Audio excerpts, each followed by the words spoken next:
Hi, my name is Brian Bosch. I'm a level designer working on PlanetSide 2.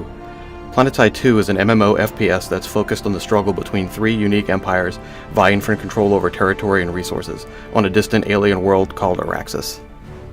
The first empire that we'll take a look at is the Terran Republic. These guys are a highly refined military machine.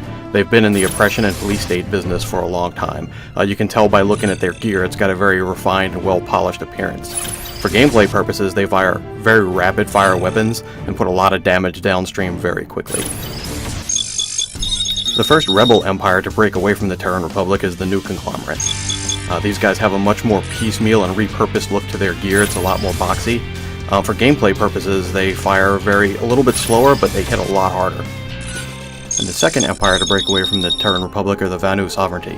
These guys actually found alien technology on the world of Araxis and have incorporated that into their arsenals. As such, they'll fire energy weapons and use a higher level of technology on their vehicles that the other two more conventional empires just don't have access to.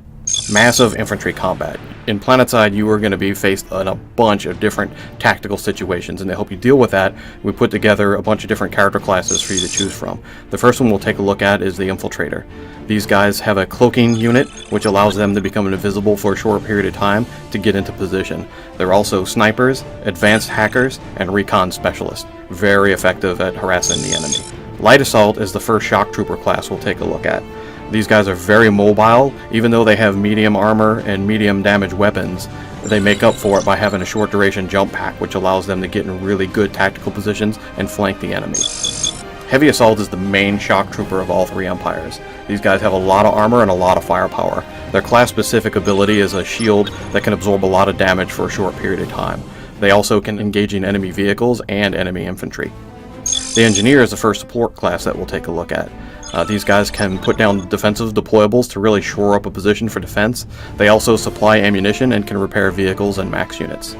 The Combat Medic is the cornerstone of any good squad. These guys can single target heal very quickly, do a slower heal, but it's an AoE pulse, so it heals the entire squad, and they can also revive fallen teammates. But as a Combat Medic, they have a very effective weapon, so they're very much in the fight. The last class we'll take a look at is the Max Unit. It's an iconic from the first game. These guys have very heavy armor and very heavy weapons. The trade-off is they're a little less versatile. You cannot pilot aircraft with the Max Unit. Okay, we'll scroll through a little bit quickly here and take a look at some of the customizations we have in the game. As you can see, you can go anything from serious, more hardcore look, to something flat-out silly. The key point here is that we want you to customize the game and play it exactly the way you want to play.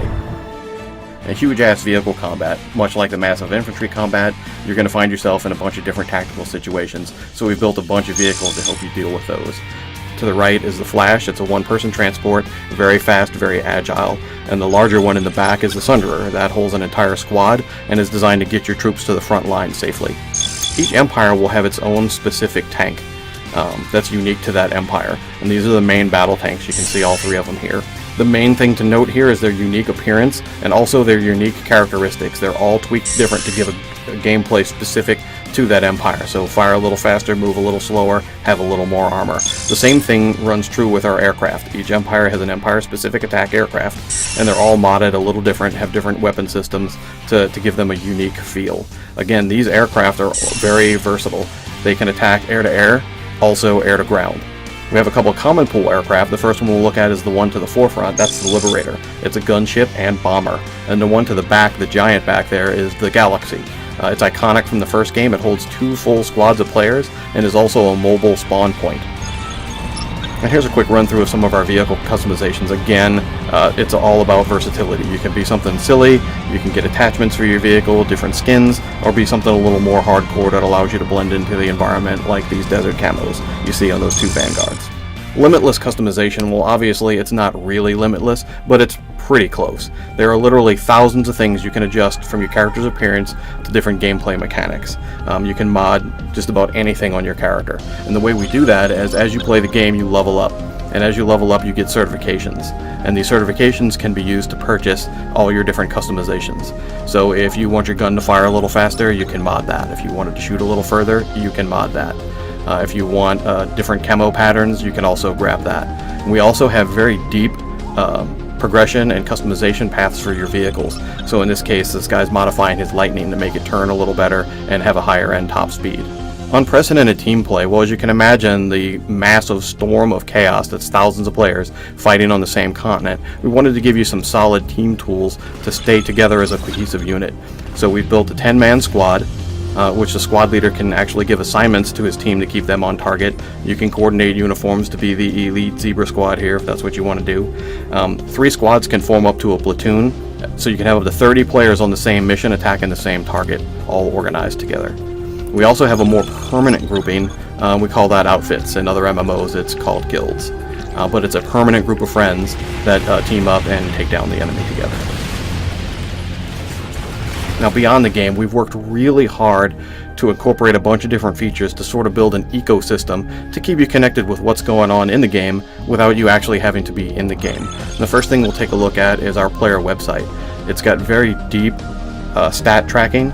You can really track just about anything on your character. Anything that you've ever done will be tracked here real time. So you can check how you perform with a weapon before and after you modded it. You can compare yourself to your friends or any other player in the game to see how well you're doing comparatively. One thing that is unique on our stat site that you won't see in other games is because we are a persistent world, you can actually go to the Planet Status tab and take a look at what's going on your home server at that time. You can see who's online, who owns what territory, and basically what's going on in the game. We'll also have a couple of apps coming out for iOS and Android devices. The app does just about everything the website does. It allows you to go in and really dig deep into the stats and do comparative analysis on anything you'd like to take a look at. But one thing it has that's unique that I really like is it has a voice modification in there, so you can actually dial into the VoIP that's built into the game and talk to your friends live through your phone. And I think that's really neat. Thanks for watching. Make sure to like us on Facebook, follow us on Twitter, and I'll see you on a Rex.